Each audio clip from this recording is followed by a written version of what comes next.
Bonjour, bienvenue sur la chaîne Les Jeux de Dark. Alors aujourd'hui, on va faire un unboxing. Je pense il y en a certains qui l'ont déjà vu, mais je la recommence. J'ai eu un petit problème et j'ai oublié d'appuyer sur le son. Donc là, vous m'entendez bien le son de ma voix. Donc bienvenue sur la chaîne Les Jeux de Dark. Donc unboxing de Lord de VL, comme convenu. Et donc, on va voir ce qu'il y a à l'intérieur. Donc j'ai déjà dépunché, slivé les cartes. Donc je vous ferai montrer aussi ce que j'ai fait pour les grandes cartes. Parce qu'on va rencontrer des monstres et je vous ferai montrer. Donc on va regarder ce qu'il y a à l'intérieur. On n'oublie pas, avant, on met des pouces, des commentaires pour la visibilité de la chaîne et on s'abonne donc à les jeux de Dark. Donc à tout de suite pour le déballage de l'ordre de VL, le 1. À tout de suite.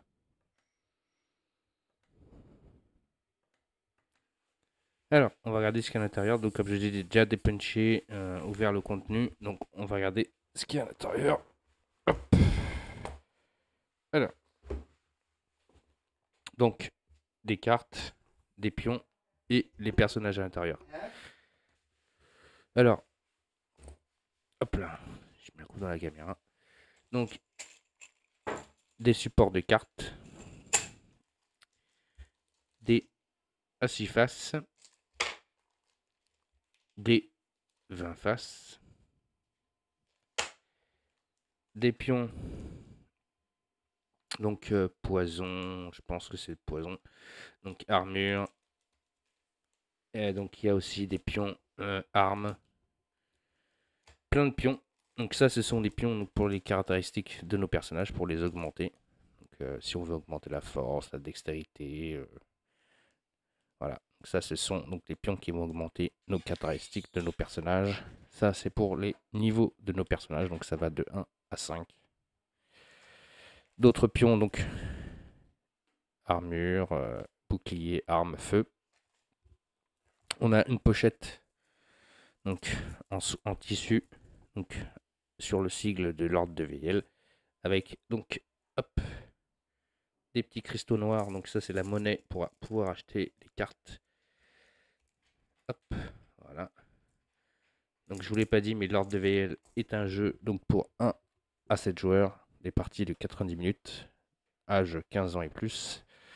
Et donc c'est un jeu de paria, donc avec un super beau contenu. Donc les cartes sont déjà slivées, donc on a les ennemis, la grande prêtresse, donc ça ce sont les boss. On a le roi Urius, l'âme du chasseur calciné. Regardez comment elles sont belles les cartes. Talman, l'apprenti de l'ordre. Et après, on passe donc aux ennemis normaux. Donc, les boss ont un dos avec donc marqué boss. Et pour ce qui est de nos ennemis, ils ont, hop là, vous l'avez vu, euh, la même image identique avec le nom derrière, sauf qu'ils n'ont pas de dos. Donc, quand on va tirer la carte, quand on va rencontrer les ennemis, le problème c'est que quand on fait un mélange de cartes, à chaque fois on sait contre qui on va jouer. Donc moi j'ai créé des dos de cartes qu'on ne voit pas contre qui on va jouer. Donc on a des âmes errantes, donc les caractéristiques, on a l'attaque, la défense, sa capacité spéciale pendant son attaque, ses points de vie et son armure. L'âme errante, l'araignée, le lancier squelette, l'assassin squelette. Regardez comment elles sont belles ces cartes. Franchement, elles sont magnifiques. Encore une âme errante. La statue animée. L'assassin squelette encore.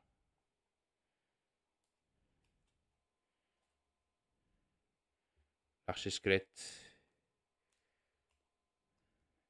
Une goule.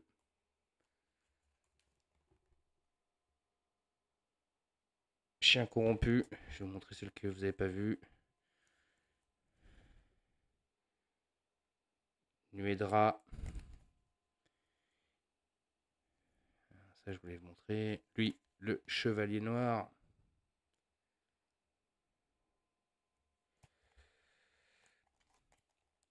L'araignée géante.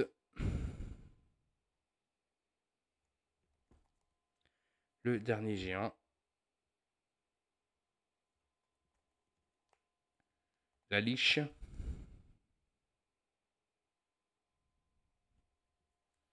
Le dévoreur d'âme.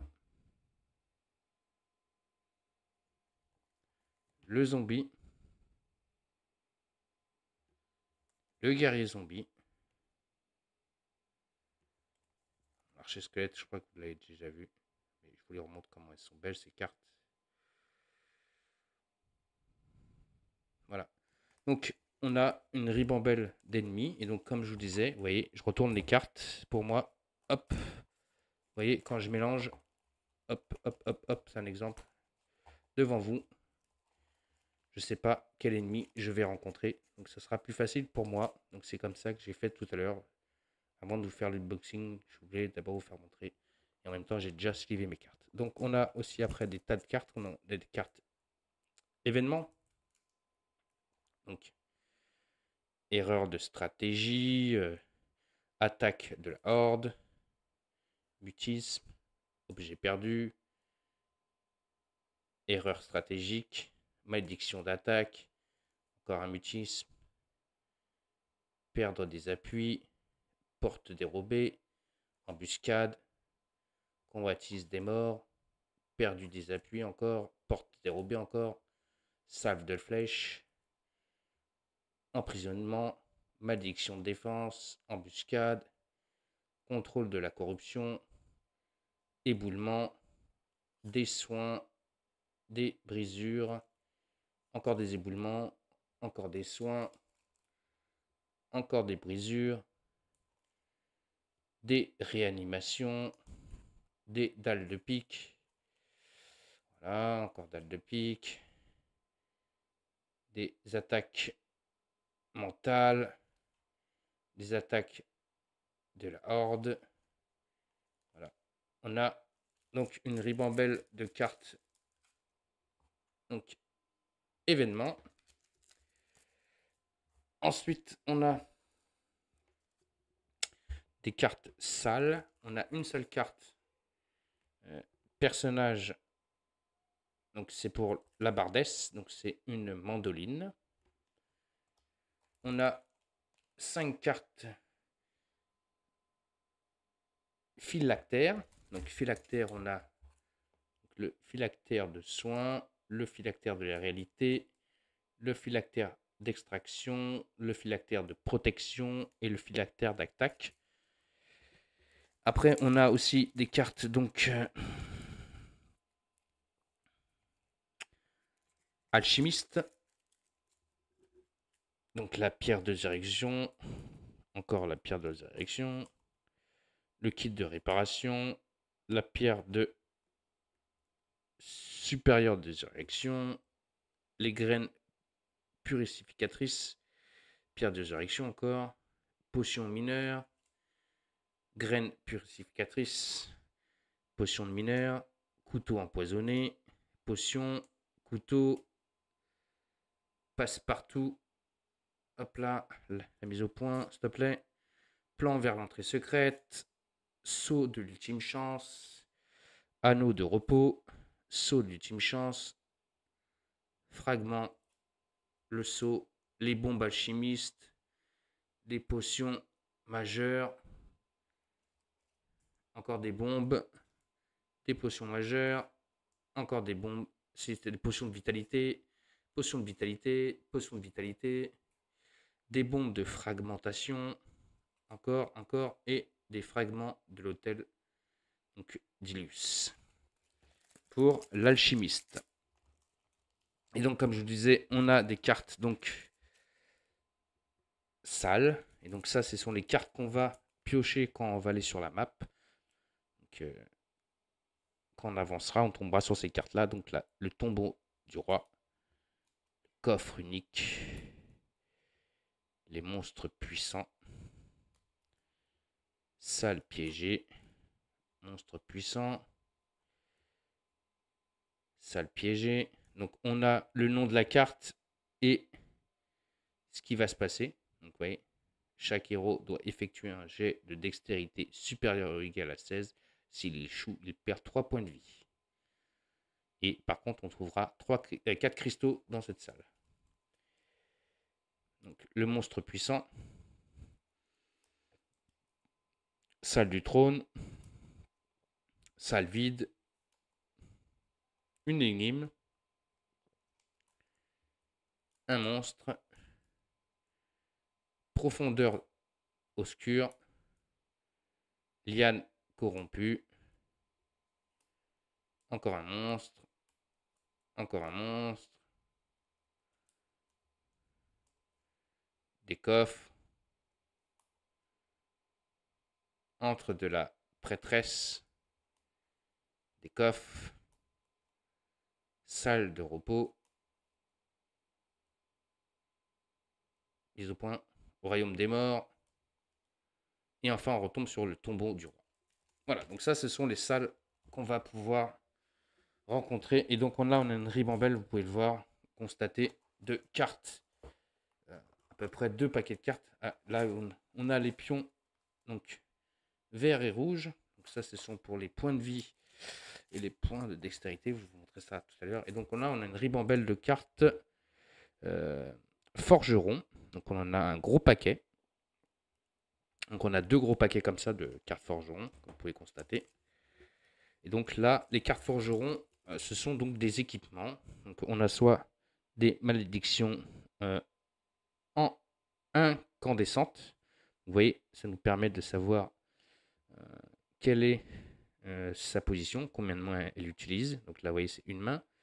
Donc l'attaque, elle se trouve, c'est une attaque de distance. Ça utilise la foi. Donc il faut avoir 7 de foi et 6 de intelligence pour pouvoir obtenir cette carte. Ensuite, elle coûte 2 cristaux, cette carte. Et enfin, on a le petit texte donc, de la capacité de la carte. Donc on a ça, on a des sceaux de l'esprit, des arcs longs, des pavois, donc des boucliers. On a des runes majeures, encore des runes. Donc on a des runes, on a des boucliers. Excusez-moi 2 secondes. Excusez-moi. L'ordinateur est bugué. Donc on a, comme je vous ai dit, des armures, des dagues sombres. Donc comme je vous disais, à chaque fois qu'un personnage va choper une carte comme ça et qu'on voudra l'acheter, il faut que la dextérité et sa force soient à ce niveau-là, sinon il ne peut pas avoir l'arme. D'accord? S'il n'a pas 10 de dextérité et 3 de force, il ne pourra pas avoir donc, la dague sombre. Donc on a le talisman de la lune, la tome des arcanes, le katana, la lance, l'épée longue, la dague, le cathare d'assassin, le Claymore d'Urius, l'arc long, l'éventail arcanique, l'épée courte, l'épée longue encore, la dague, le le catalyseur du vieux sage, la cloche du moine, la lame enflammée, l'éventail de l'océan, le catalyseur du mage, la masse, la dague, l'épée bâtarde, le kukri d'Orcal, le sceau de l'esprit, la dague, le bouclier de fer, la rune de foi, la rune d'intelligence, l'armure en cuir courte, l'armure sombre en fer, le pavois, la rune majeure, la rune majeure d'intelligence, et on revient sur les cartes que je vous ai montrées au début. Donc on a donc encore plein d'autres cartes forgerons, on n'a pas que ça, on en a encore d'autres différentes. Et donc à chaque fois qu'un héros piochera une carte, il faut qu'il a les compétences pour pouvoir l'avoir, sinon il ne pourra pas l'acheter. Après on a un plateau, donc je vais le le mettre en place et je vais vous montrer comment il est. Donc le plateau est assez grand. Donc on a ici le placement final où on va rencontrer le boss. Ici, donc c'est les ailes, donc ou l'aile est, l'aile centrale ou l'aile ouest qu'on va choisir. Donc on va choisir une de ces ailes et on ira donc tout droit. Donc on fera les 2 premières lignes. Dès qu'on a fini les 2 premières lignes, on tourne en zone de repos et après on continue à avancer pour essayer d'aller jusqu'au boss final pour essayer d'être le plus armé possible et le plus fort. Donc à chaque fois, on fera des allers-retours. Ici, on a donc les cartes pour la pioche du forgeron, donc les 2 paquets, comme il y en a beaucoup. Ici, la défausse du forgeron. Ici, la zone de départ. Ici, la zone de pioche de l'alchimiste et la défausse de l'alchimiste. Donc vous voyez, le plateau est vraiment magnifique. Il est vraiment très beau. Vraiment très très beau le plateau. Donc moi, j'aime beaucoup. Donc on va continuer le boxing avec le reste à l'intérieur et donc les fiches de personnages et les fiches de boss. Donc avant de continuer les fiches de personnages et les fiches de boss, on a le livre de règles. Ça c'est vrai, on commence toujours normalement par ça. Donc un jeu de paria. Hein. Donc pour 15 ans et plus, 1 à 7 joueurs et donc des parties de 90 minutes. Donc dans le livre de règles, on a le contenu de la boîte avec le but du jeu. Donc le but du jeu, on nous dit Lord of the Veil est un jeu coopératif de 1 à 7 joueurs dans lequel une équipe d'aventuriers affronte un maître du donjon et ses hordes de monstres. Les joueurs doivent coopérer afin de défaire les tourments de la crypte en utilisant tous les outils à leur disposition. Ils doivent s'équiper, gagner des niveaux afin de maîtriser leurs compétences pour espérer défaire la menace qui pèse sur Ednel. Après, on a une petite histoire. Ça, je pense que je vous la lirai lors de ma première partie. Donc, le contenu de la boîte, la mise en passe, les phylactères, donc je pense que c'est les cartes. On a les fiches de personnages, comment constituer une fiche de personnage, la zone de repos, gagner des niveaux, comment gagner des niveaux, comment on gagne des points d'expérience. On a les cartes de l'alchimiste, les objets consommables, le forgeron, les cartes du forgeron, les équipements, les armes, vous voyez. On nous explique les armes de corps à corps, une main, deux mains. Ici, les déroulements de la partie, la fin de la partie, les événements, la corruption, les boss. On demande quel héros on peut choisir, donc ou quel boss on peut choisir. Voilà. Ensuite, on nous dit les combats, les tours de joueurs, donc attaque avec une arme, les critiques, cas pratiques, utiliser capacité, cas des coups critiques, cas pratiques utilisant de la magie, les pratiques utilisant de la chamane, utiliser un objet consommable, action contextuelle. Après, à chaque fois, on a des petits paragraphes, c'est ça qui est bien. On dit, vous voyez, à chaque fois, c'est ça qui est bien. En résumé, c'est vraiment bien expliqué le livre de règles. Les tours du maître, pareil, toujours avec ces petits paragraphes-là et ces beaux dessins qui sont là. Vous voyez, ça, ce sont les dessins des ennemis qu'on va affronter. Les fins de combat, les victoires, l'équilibrage. On a le mode MDD, donc le mode sans le maître du donjon. Donc on nous explique comment on joue en mode solo, jouer seul, vous voyez. Bien construire son équipe. On nous dit, si former une équipe fonctionnelle vous paraît une tâche insurmontable, cette partie est faite pour vous. Toute bonne équipe qui se respecte doit avoir au moins un défenseur, un soigneur et une force de frappe. Pour les débutants, nous vous conseillons de commencer avec le chevalier, le guérisseur et le barbare. Le chevalier étant le défenseur, par exemple, il vous sera plus facile de survivre. Le guérisseur soigne avec efficacité les maux du groupe, tandis que le barbare offrira un bon compromis entre dégâts et survivalité. Et si le chevalier venait à être hors combat, si votre équipe dispose de plus de 3 joueurs, ajoutez alors des personnages dits de support afin d'interagir avec le plateau. C'est l'heure érudit. Ou des forces de frappe à distance, aventuriers, magiciens, pyromanciens et enfin assassins.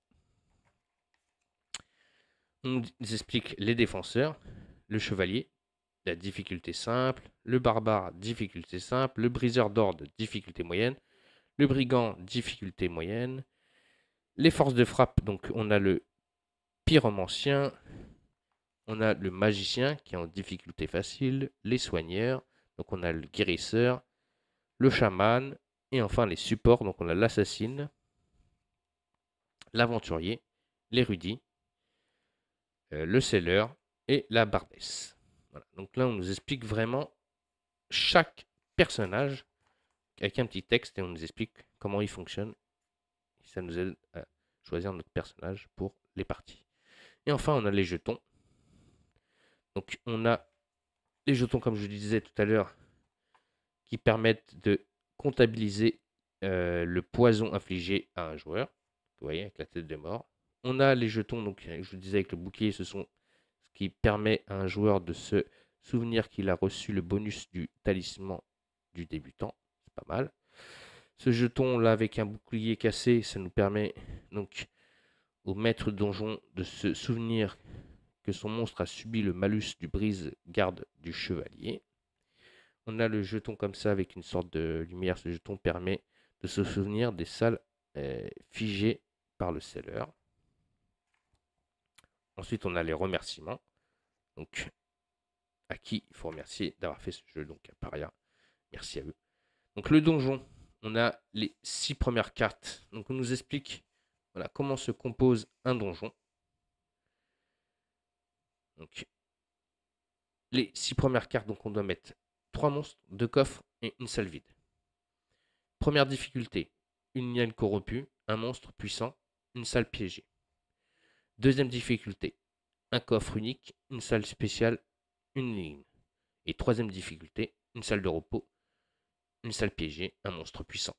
Ça, ce sont ce que vous allez rencontrer sur votre plateau en choisissant donc une allée.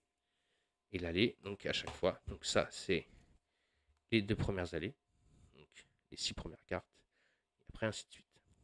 On a les butins,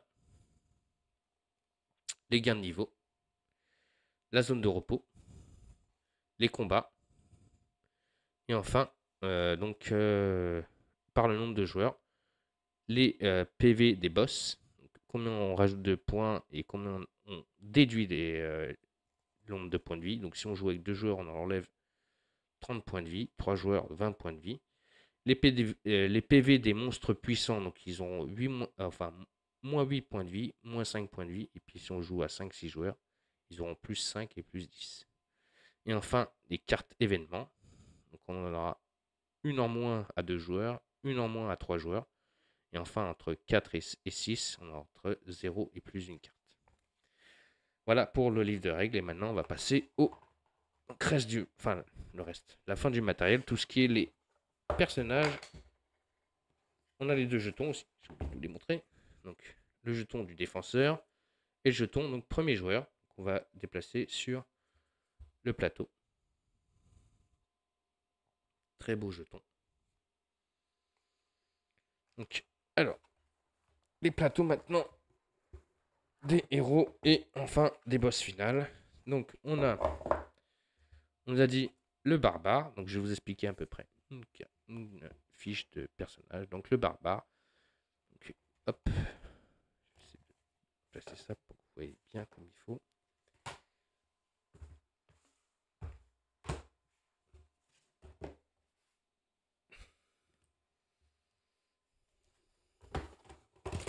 Hop là. Petit accident. Rien de méchant.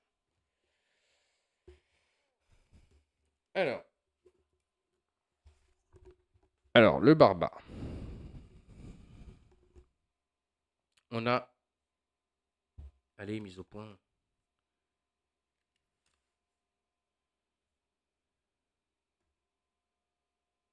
Donc, les objets qu'il va avoir, le nom, encore les objets ici, ses capacités, ici ses runes, ici l'arme à 2 mains, ici on posera l'arme donc gauche ou l'arme droite ou son bouclier, ici on placera l'arme s'il a une arme à 2 mains.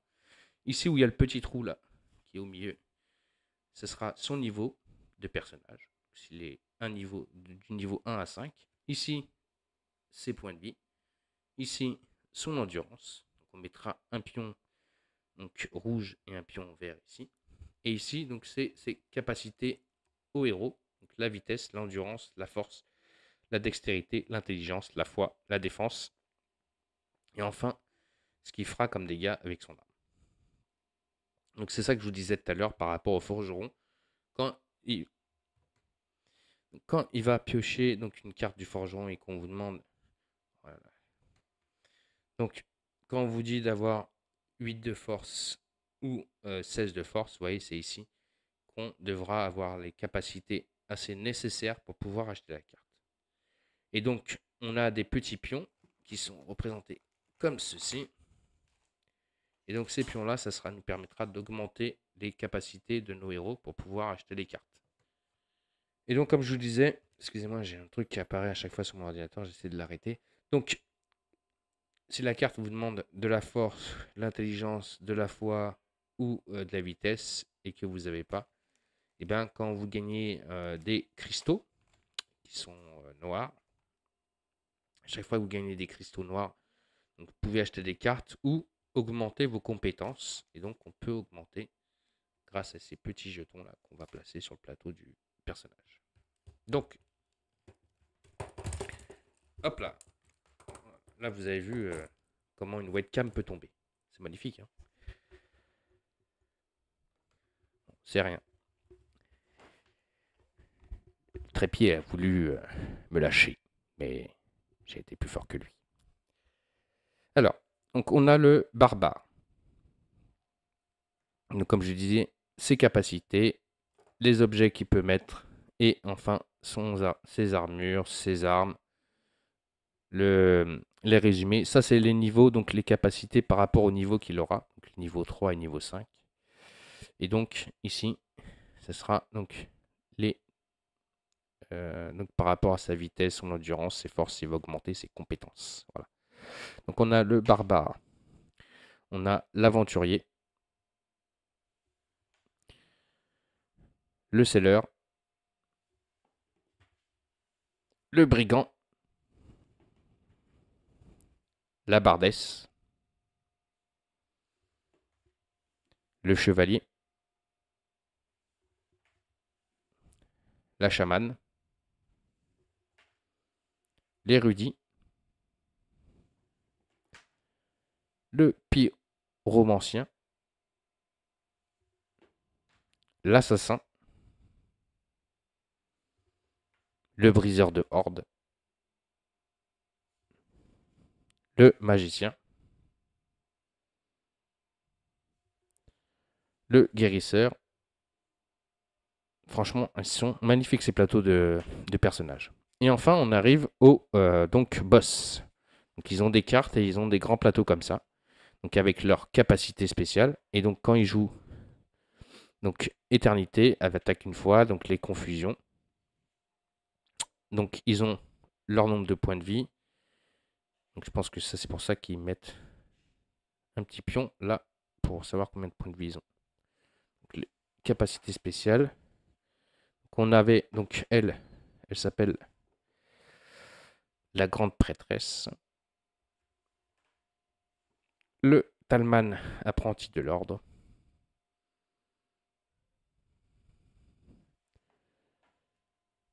Ensuite, on a l'âme du chasseur calciné. Il a 100 points de vie. Avec donc ses capacités aussi. Et le roi Beltram Ureil, pareil avec ses capacités. Voilà. Le boss. Pas mal de boss. Hein. Voilà. Donc, je vous ai montré donc, tout le contenu de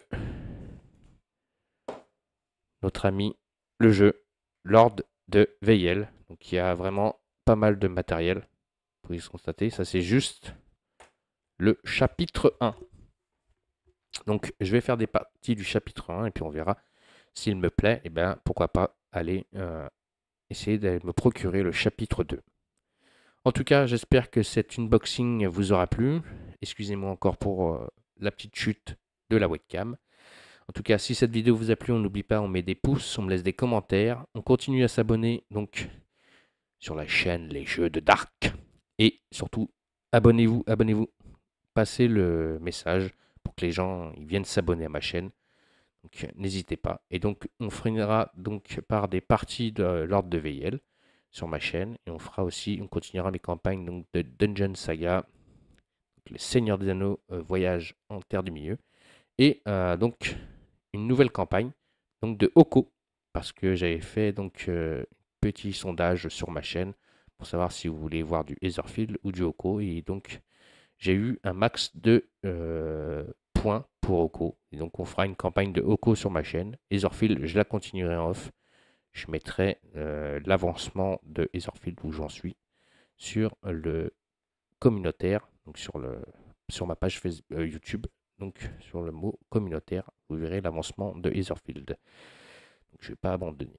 Donc voilà. Et donc vous verrez donc du Oko. Et donc je vous souhaite à tous et à toutes une bonne fin de soirée. Désolé pour les petits désagréments de caméra, de son encore. Et je vous souhaite à tous et à toutes une bonne fin de soirée sur la chaîne, donc les Jeux de Dark. Donc n'oubliez pas, abonnez-vous. Allez, ciao les amis et à la prochaine.